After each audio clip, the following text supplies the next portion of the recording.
welcome back to the Rachel LaForce Show. That's right, my friends. It's me, Rachel LaForce, and this is my show. And I'll tell you what, I've really been thinking about, am I going to start every episode that way? And she hasn't come up with anything better. So that is the intro. I mean, it doesn't have to be that perfect and neat, you know, it's such is life. Let's jump right into it. We're doing it. Today, we're going to jump around because if you listen to this podcast, you know, that's kind of the vibe. Do you know what I mean? It's just like verbal hopscotch. That's what it is. Auditory hopscotch, which is very soothing to say. May I add? Just stop the podcast right now and say it out loud a couple times. Auditory hopscotch. Real fun. Okay. But really what we're going to focus on talking about today, and again, if you've been listening to the podcast, you know, a lot of these themes overlap. I'm sharing a lot of things that I'm kind of moving through myself. The reason for that is not to overshare or not to come to it sharing from a place of a lack of integration or embodiment, but is more, it helps me figure out what the fuck I'm thinking and going through. Number two, it also, I think, is the most authentic. It's the most real. I also trust that whatever it is that I'm going through is in some ways applicable to what you're going through. I know that there's a lot of you that'll reach out and you're like, are you reading my diary? What is happening? Everything you're talking about. And I love that, right? Because again, the whole spiritual idea that we are all oneness, we are all one consciousness, but in reality, we're all having these individual experiences. But in layman's terms, it's, shit's wild, life is hard, and there's happiness and tragedy, and we all experience it. No one is immune. And oftentimes, the energy of what is happening, the experiences that are happening, they're all similar. As you know, fill in the blank here, the most specific experiences, the most universal experiences are hidden in the specificity of our lives. So that's what I do. I live to share. Here we are, another day. So today what we're going to be talking about is the idea of neutrality in relationships, the idea of neutrality specifically through the lens of allowing it to be powerful for you so that you can harness the energy to get out of your own way. Let me say that again. Today, we're going to be talking about neutrality, specifically within relationships, and also utilizing neutrality as almost a sword of being able to get out of your own way. Because we could do a whole other episode on what it means to get out of your own way. But this specifically is how neutrality can help you of getting out of your own way, and a lot of the ways that overlaps both in your personal pursuits, but also how it will save, dare I say, so much energy in your personal relationships, to not have to have an opinion about everything, of not have to overexpress every emotion that you've ever felt from somebody else that you're in relation with. And now it's got to be a conversation and we need to talk about it. And it's probably because of my inner child. And relax. I find let me say this. Here's why I'm bringing this to you. It's something that I'm utilizing in my daily life, and I'm finding, holy shit, this actually works. Why are more people not talking about this? Or perhaps they are. I'm just not in those circles. Why is everybody not talking about this? Why are we, what? What a gift to remind people of, like, just, can you mind your own side of the street? You know what I mean? Like, if you've ever lived in a big city, you know that there's the idea of street parking, right? So if you park on the street, Monday, Wednesday, Friday is street cleaning on one side of the street, and on the other side of the street, it's like Tuesday, Thursday, right? And so it's a bitch if you park on the street, you live in an apartment, because what that means is you probably were hungover and slept through your alarm, and so you got a $50 ticket because it was street cleaning and you didn't move your car, right? Some of you are nodding, and others of you are going, your life experience has been a lot different than mine. That would be fair. So the idea is that they split up the street, right? And it's like, mind your side of the street. You don't need to be worried with what's happening on the other side of the street, okay? That's not your business. And again, neutrality is not caring. Neutrality is not having an opinion, not observing, not all of these things, right? There's a caveat to everything. The idea of emotional neutrality is literally saving your energy. That's it. When you begin to practice neutrality on a level that really, I don't want to say consume, because that I feel like has a negative connotation, but just kind of sits on the surface, right? Just kind of sits like a lily pad, your neutrality, just right there on the surface. You're aware of what's going on. You're clocking it. Neutrality doesn't mean that you never engage in confronting something or even in an argument, right? Or, that you don't need to express your joy that you feel in a relationship. It just means practicing the idea of what would it mean for you to stay neutral, of like, oh, good for them, not for me. That's for me, maybe not for you. Because in a world that is designed now to make us, you have to have an opinion. Have an opinion. What do you think about this thing? Ugh. Why? We're asking people to have opinions about I've talked about this before, but it was like, I'm not saying, please don't spread awareness for the atrocities that are taking place in other countries. But if you, for a second, just because you post something on like Palestinian conflict on your Instagram, that you are in any way, shape, or form expressing an opinion that it all needs to be seen, where I'm like my joke, I think I was like, I've seen you drop a cigarette in a puddle and pick up and keep smoking it. You think that I give a shit about or think that you have an opinion on like the Palestinian crisis? Come on. I think the idea that we're all supposed to have these, strong opinions are now where it's like boundaries. I have boundaries. Yeah, well, crazy people can have boundaries too, okay?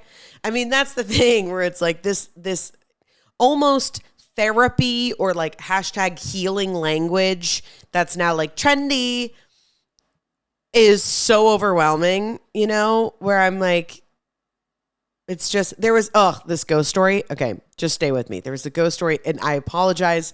It's probably going to ruin your life now too, so skip ahead if you need to.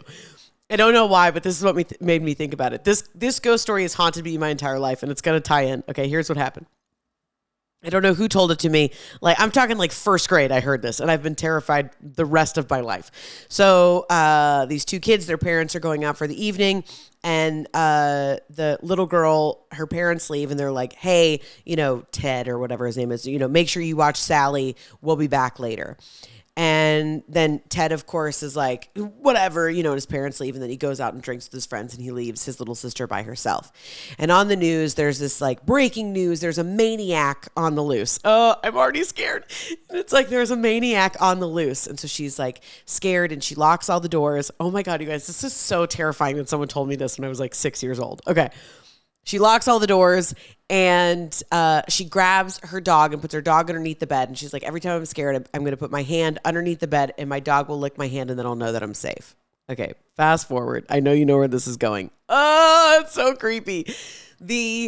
Later, she wakes up and she hears like a dripping noise in the bathroom, and she goes into the bathroom, and her dog is dead. He's been stabbed, and there's a letter that says, don't you know that maniacs can lick too? And so there was a maniac underneath her bed licking her hand, and it was not her dog. Oh my gosh. That still absolutely terrifies me. Okay. Please, if you subscribe on YouTube, can you please in the comment section, I'm like trying to, or community, I'm going to like post something and being like, hey, have you heard this ghost story before, or a version of it? And does it still haunt your dreams as a middle-aged woman or person? Because yes, it does. And I promised you that there was a reason I told you that, and now I forgot. It'll come back to me. But the idea of neutrality, but it was about having your hand linked. Oh, guys, I was going to stick the landing. Anyway, if you listen to this, you'll stay with me. I'll come back to that.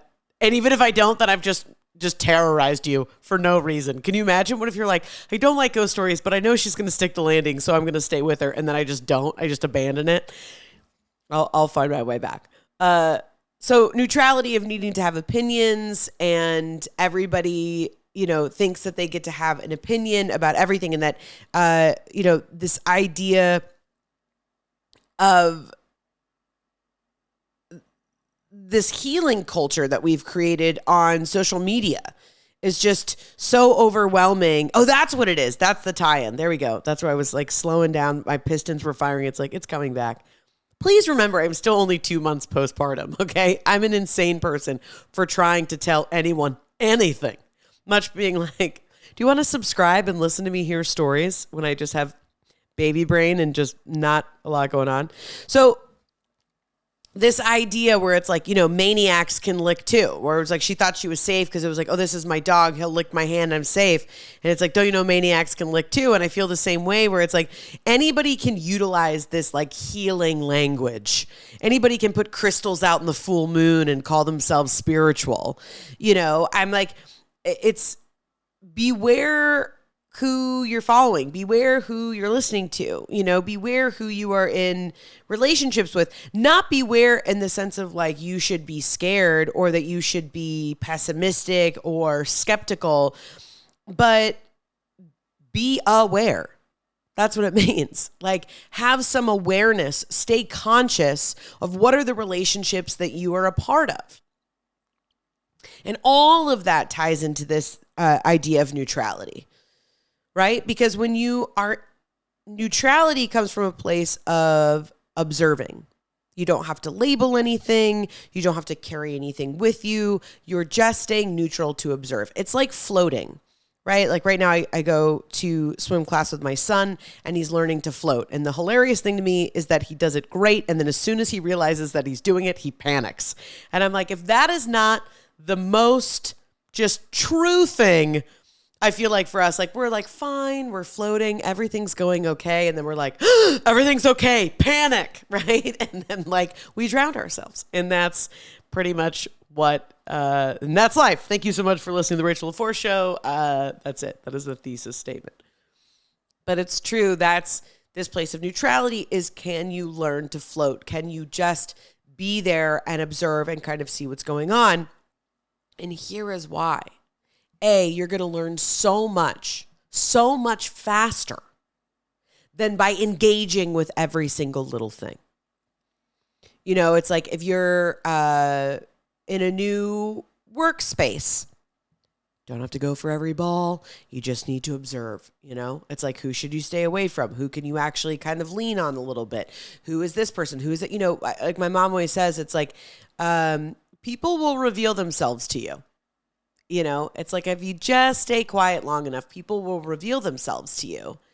And we don't do that enough. I think myself included, it's this huge practice that I'm working on now of like, even if you know who people are that you're in relationship with, and then every time they do the thing that triggers you, you're like, you did the thing. You did the thing. So now we're going to make a whole thing out of the thing that you did. And it's like, frankly, most of the time their trigger is about you anyway. It's not about them. Again, exclusions apply, but I'm saying kind of the small things. If you're in either you've got a close friendship or you co-parent or in your marriage or with your work partner or whatever, there are those cyclical arguments, confrontations, fights that you have. And it's like, why? How many more times do you want to do that? Clearly it's a trigger. Clearly it's something that you guys going back and forth about. Can you come to it from a place of neutrality and go, well, they did the thing again. And then just keep it moving. They're going to do the thing again. That's who they are. Even, hashtag highly evolved folks, are annoying. People are annoying. We do things that are annoying. Sometimes we are inconsiderate of people. We all, and a lot of times you are going to be engaging in relationships with people who may not be at the place that you are, right? It's that idea of like, again, this is one of those social media things that we love to throw around. It's like the maniacs lick too, where it's like, love people where they're at. You got to love people where they're at, have boundaries, love people where they're at. That's a really fucking hard thing to do. It is a really, really, really difficult practice. And I'm using the word difficult. I'm not going to sugarcoat it. It is a difficult practice to learn to love people where they're at because it means you have to take care of your own shit. You have to learn to parent yourself or reparent yourself. You have to learn to address your own triggers without taking them out on other people. You have to learn, oh, maybe I'm a little bit more sensitive and reactive because I haven't taken care of myself. Loving people where they're at is neutrality. It's being able to engage with people that trigger you or see things that it's like, wish I could comment about that thing. And just, almost like learning to high five yourself. It's like an internal high five. They did the thing again, and then just keep it moving. It's like, I knew they were going to do it again. Yep, so did I, and just keep it moving. High five yourself and keep it moving. Well, you're going to go back into that same argument over and over with them, thinking that that's going to do something different again, then that's the other, quote we love. Insanity is doing the same thing over and over again and expecting new results. If you are in relationships with certain folks that maybe are not at the place that you're operating from, that's the buy-in. You have accepted that that's the buy-in. So now you don't get to bully them for not being where you are. That's not very evolved. Oh, well, if only you were breathing the air that I'm breathing, you would understand. Ugh, sit down. What an egotistical thing, And it's hard. It's really hard. And I know that because I'm doing it. And I know that I'm also probably pretty annoying. I like things like my husband will unload the dishwasher. He's wonderful at doing the dishes. He'll unload the dishwasher and I come in and then I have to straighten how I like all the dishes. Ugh, so annoying. I'm sure that is so unbelievably annoying to be like, oh, really? You're so busy doing other things and look at me and I'm like, I actually did the thing and then you've got to come back in and fix it? Gross. I know that. I know I have annoying traits. We all do. So that instinct to kind of like go in on somebody else, it's like learning that place of neutrality of just going, oh, that was annoying. That annoys me that this person does this thing. Because you're keeping your energy.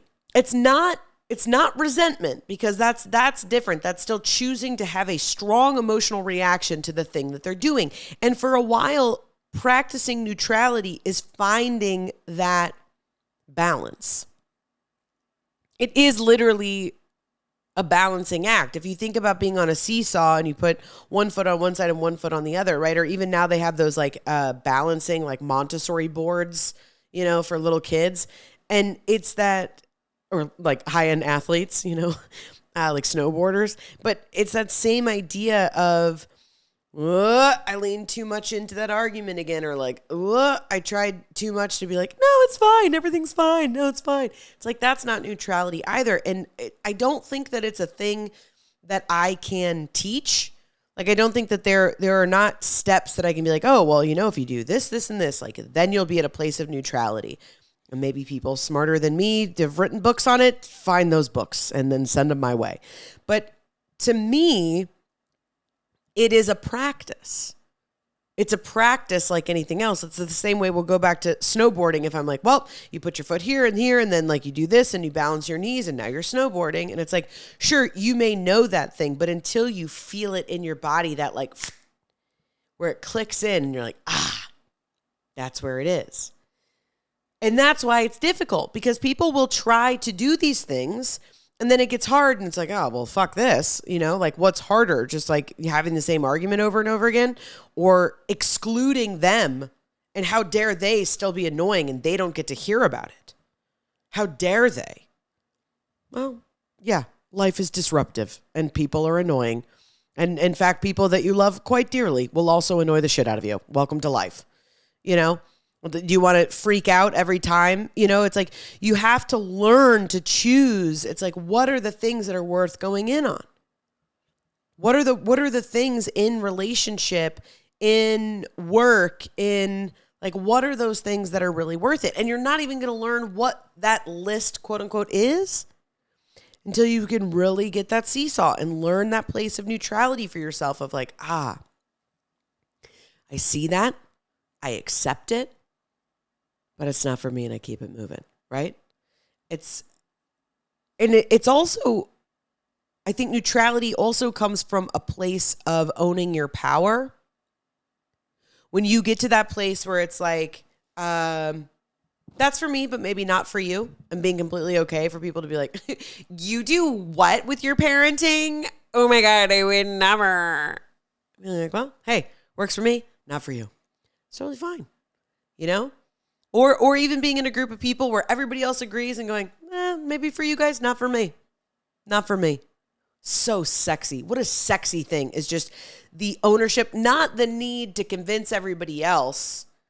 Well, here's why my opinion, here's why my parenting, even if it doesn't work for you, here's why it works for me. It bleeds into that oversharing. And that neutrality, that sense of inner power comes from just like, again, owning your side of the street. Owning your side of the street. I know what's going on this side of the street. I don't need to be concerned with that side. And that is such a difficult practice because it also feeds into so many other things. It's self-worth. It's knowing, it's confidence. It's having value in yourself. It's not just, neutral doesn't just mean the absence of having an emotional reaction on one side or the other. It's how do you own your own emotions? Why do you feel that way?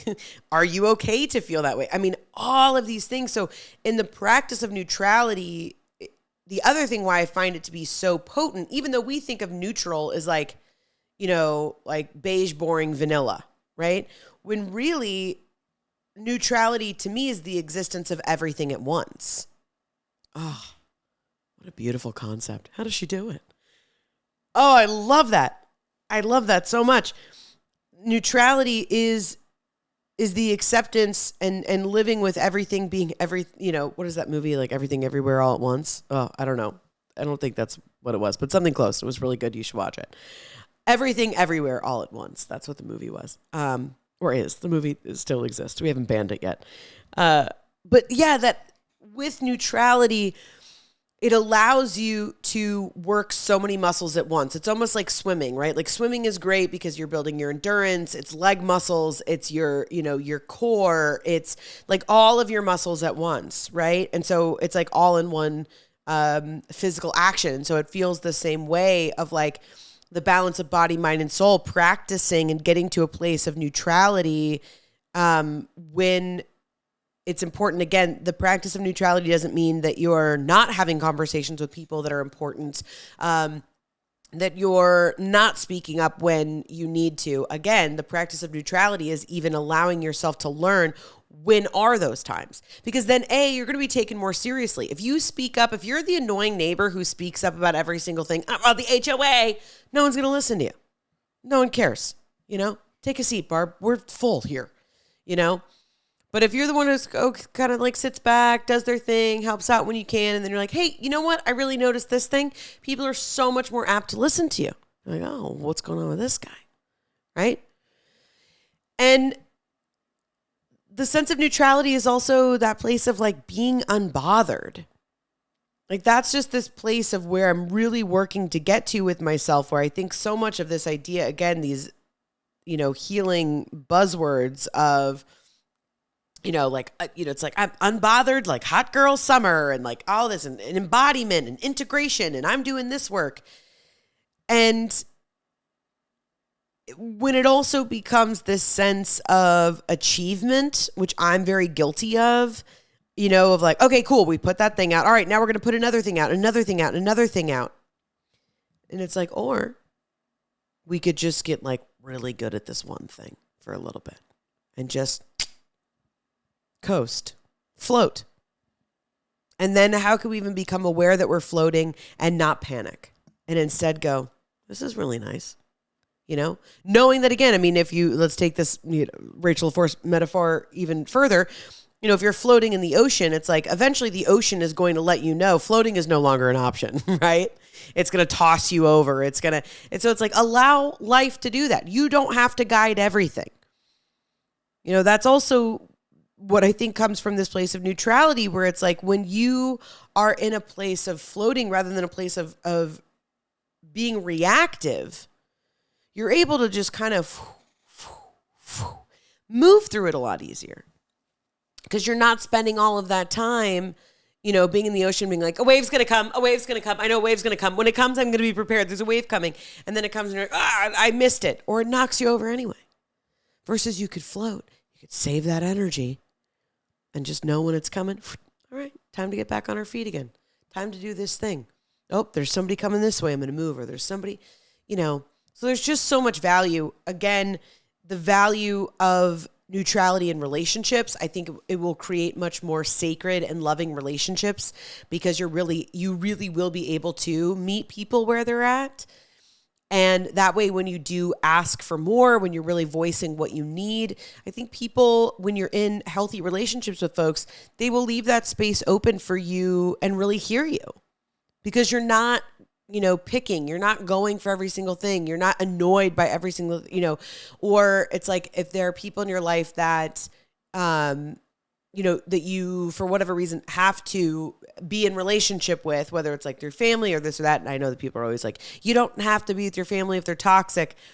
Let's just say for this conversation that you're engaging with those folks for whatever reason, like just let it be.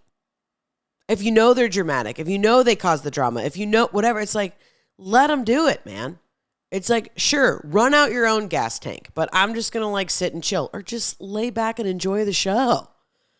If you're somebody like, maybe some of you are really good at that. It's like, that's the trait I've actually always been very jealous of because I'm like, well, somebody should tell them that it's wrong. How do they not know? It's like, they don't give a shit one way or the other. Sit back and enjoy the show. Save your own energy. Come from this place of neutrality. And then lastly, we'll talk about it's like with neutrality of this idea of getting out of your own way, you are going to get to where you want to be so much faster because you're not overthinking every choice, right? When we aren't coming to places or coming to things from a place of neutrality, like I was thinking about, I'm getting ready to do like a podcast tour. And so a lot of that is engaging with folks that may be a couple steps ahead of you as far as like commercial success or working with people a couple steps behind you. And then it becomes those politics of, well, how many listeners you have and how many followers do you have? And for some of that, I understand it makes sense. And a lot of it I still think is like, there's plenty of people who have millions of followers that I think have absolutely nothing to fucking say. So I'm more interested, at least on my own side of the street, is promoting people who do have something to say. Like a lot of those factors aren't important to me, right?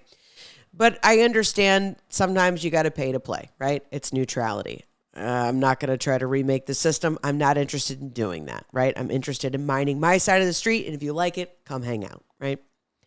And so I've noticed that I was getting in my way a lot because I was like, oh, I feel like I'm going to have to over-explain this thing, or I need to show this thing, or, oh, we've got to just send the email. What are you doing?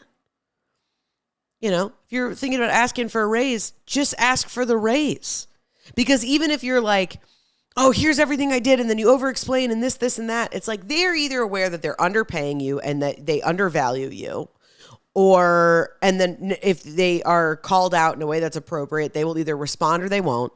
Or they had no idea because you haven't said anything. And so they're like, oh, I guess they're fine working for X amount of money, or whatever it is. So it's okay to just say the thing that you need. Get out of your own way. It's neutral. Hey, I'd love to come on this podcast. Or, hey, I'd love to have on this podcast. It's not up to me if they say yes or no. And it's not an opportunity. It's not a fucking talent show. It's not for me being like, and I do this and I spin plates and hey, look at me, and da. So have a seat. Vaudeville is dead. Have a seat. I mean, how often are you doing that? How often are you doing that? I'm asking that question both to Rachel LaForce and also to you, my loyal listener. Okay. How often are you doing that? You don't need a vaudeville act. Ask the question, keep it moving, keep it neutral. That doesn't mean put your best, not put your best foot forward, right? Like if you're applying to a job, yes, make your profile or your portfolio the best of your ability. Show up to the best of your ability in everything that you do. But that's your only job. That already takes a lot of work. Because again, it's like that idea of neutrality where you're learning all these different things because staying neutral and having the ability to do so shows sense of self and self-worth and confidence and all of those things. It's the same thing. Showing up to the best of your ability, you've already done the work. You've done the work of minding your body, minding your soul, you've already done that work. So you don't need to show up to the interview like a singing telegram. Hi, I'm here. I would like the job. And then you let, it's like, it goes back to, I'm mixing so many metaphors right now. I could just win the Great British Bake Off. This is insane. But, it's like the same thing of the floating in the ocean. The ocean will let you know when it's time to do something different than float. It's the same thing. You're out there. Tell them what you want. This is what I want. This is what I'm here to do. And then you let the rest of it, you let the ocean decide where you land. That's not always easy, but again, it's getting out of your own way, because otherwise you're trying to stand on the shore going, we need another wave. We need another wave. It doesn't work like that, okay? The tides are tied to the moon or something like that. I don't know. I don't do science, okay? But I know it's bigger than you. And it's the same thing. People are going to say yes to you for a million reasons, and people are going to say no to you for a million reasons. And you want to know what? All of those have nothing to actually do with you. They don't. Yeah, sometimes you're going to try to volley up for something that maybe you just don't have the experience for, you're not ready for yet. That's okay. Or you're going to go out with somebody and they seem really great, and for whatever reason, like the feeling's not mutual. That's okay. Because also the more that we learn to ask for what we want from a place of neutrality and getting out of our own way, you're going to get to the thing way faster. Because the only reason that you are having an emotional intent is because you don't want to hear no, because you don't want to fail, because you don't want somebody to not like your opinion. It goes back to what we were saying in the beginning. You don't have to have an opinion on everything. You don't have to always be heard. Because when you can get to a practice in a place of hearing yourself and acknowledging it for yourself, that was one of the spiritual hygiene tools that I gave you in last week's episode of when you're seeking that validation, if you're in these kind of pursuits right now, whether with dating or career or whatever, where this idea of getting out of your own way from a place of neutrality, from a place of plain language, I would like to go out with you. I would like to apply for the position that's open. I would like to, have you as a guest on my podcast, whatever it is for you, right? When you're coming to it from that place, you're just going to get to where you want to be so much quicker, because you're doing that self-validation exercise. You're looking at yourself and going, I am hoping that so-and-so says yes because I want to be validated. And you look yourself in the eye, and it's so silly, but it's potent and it works, and go, I am the person who will validate for me that I am enough for blank. And that's it. Save your energy, because it takes so much energy to learn how to stay neutral. It takes so much energy to be confident from a place that's not, face it till you make it or fake it till you make it, right? It takes practice of learning that you are welcome to be confident. It's fighting through, old conditioning of, oh, well, I can't possibly, love myself. Then that would make me narcissistic. Or I can't possibly, brag about my accomplishments because that would make me, why not? More people should brag about what they're good at. That's insane that we're all walking around going, oh, I don't want somebody to know how good I am at something. That's wild. That is wild to me. Yes, because there's the other side of it. And then, sure, we don't need everyone to be Donald Trump. I get it. No shade, Don. But you know what I mean? It's like, that is certainly the excessive side of that. But the majority of us could use a little bit more of that. Right? And so all of that, even that high, what feels like high emotion, but truth in yourself and confidence in yourself, confidence is actually really quiet. It's like we have this idea of confidence is like a lion, and it's a Leo, and it's this and it's that. And it's like, confidence can also just be quiet. Like I said, it's, the guy in the HOA in the neighborhood who's always kind of chill, he's always good about mowing his lawn. Maybe has a beer sometimes the sun's going down. He always waves, says hi to your kids, and, only speaks up when he feels like he really needs to. That's quiet confidence. And that takes a long time to integrate and learn how to do. So I think these practices, that's what I was going to say. The idea of neutrality when you're asking in plain language for what you want, let that be easy. Let learning to speak in plain language when you're asking for what you want, allow that part to be easy. Because learning how to be able to do that takes a lot of work. So, and scene. I always feel like there just needs to be like a red carpet or just like a blackout, and she did it.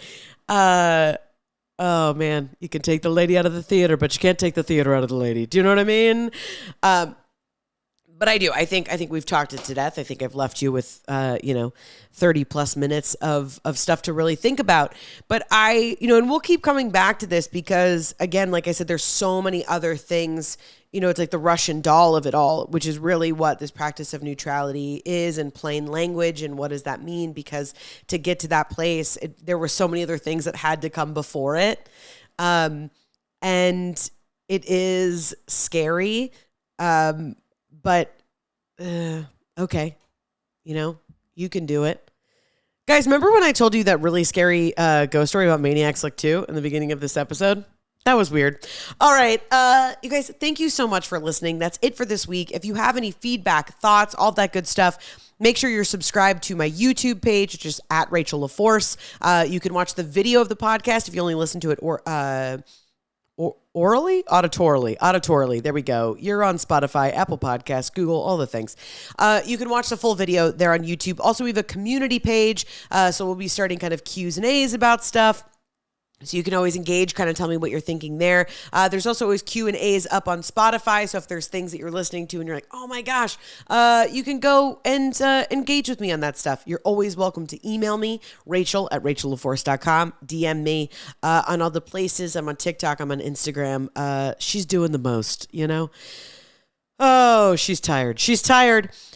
Most importantly, if you like this podcast, God bless you. Can you go a step further? Could I be so humble, so grand, so braggadocious as to ask you to share it with somebody? Can you leave me a review? Let people know we are on a journey to be the #1 podcast for crossover of comedy and spirituality, and I want you in it. Get in the bandwagon early. It's going to be fun. As always, I'm wishing you just a bountiful, basket of blessings. It's June. The June newsletter just went out this past week, talking all about joy. If you're not on the video newsletter, you can go to my website and sign up for that. It's always just fun, different energy reads of what's going on for the month ahead and a way to connect with all of my offerings. I am accepting one-on-one coaching clients and all of the things. So if you want to work with me, if you think I could potentially be helpful, I would love to be of service to you and hear what's going on and help get you to the other side of what you're working on. So thank you so much for listening, for giving me your time. It truly means the world to be here. Tune out, tune in. Love you, mean it.